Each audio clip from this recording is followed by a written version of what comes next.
Evelyn Farkas is the former Deputy Assistant Secretary of Defense for Russia, Ukraine and Eurasia.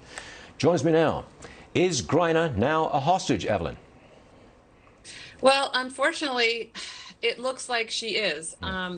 The Russians took her into custody because apparently they found some vaping vials in her luggage when she went through the security screening process. We have footage of that. And we don't really know much more. But the Russians, we should note, are holding 2 Americans under what we believe are fabricated charges for trumped up, extended prison terms. They are Paul Whelan, who's been held for over a year, I think 2 years, and then Trevor Reed, also a younger gentleman, former Marine, who's also been held for about a year. Are they now, Both Evelyn, are they men just have basically, are they bargaining chips, Evelyn? Unfortunately, I believe so. And what has happened is that Vladimir Putin's realized the first 2 that he's holding in custody haven't gotten him anything, right? But Brittney Griner, she's a star athlete.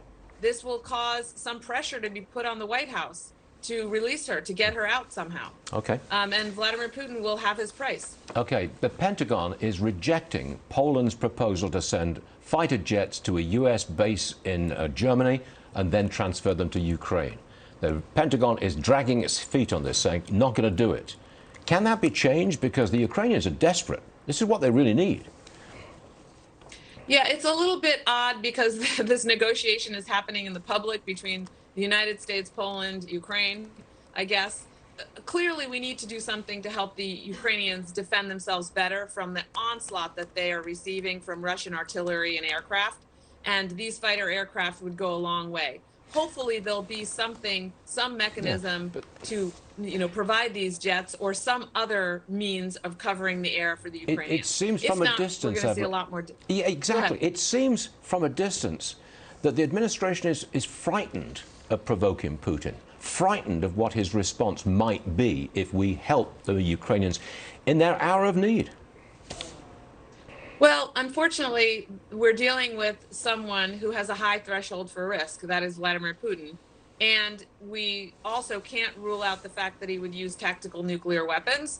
So there's a danger of escalation, undeniably. But I would say that the only thing that Vladimir Putin understands is firmness. And so we have to stand up to him. And we have to be willing to accept some risk ourselves in order to save lives and bring this conflict to an end and stop Vladimir Putin. Do you think they'll get those jets into Ukraine this week?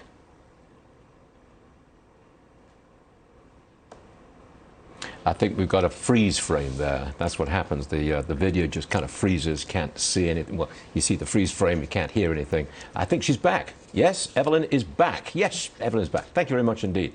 Do you think we'll see those jets get to Ukraine this week? I don't know, to be honest. I do hope, though, that they solve the open airs, the vulnerability that the Ukrainians are facing this week. Okay. Evelyn Farkas, thank you very much for joining us this morning. Always appreciated. See you again soon. Thank you.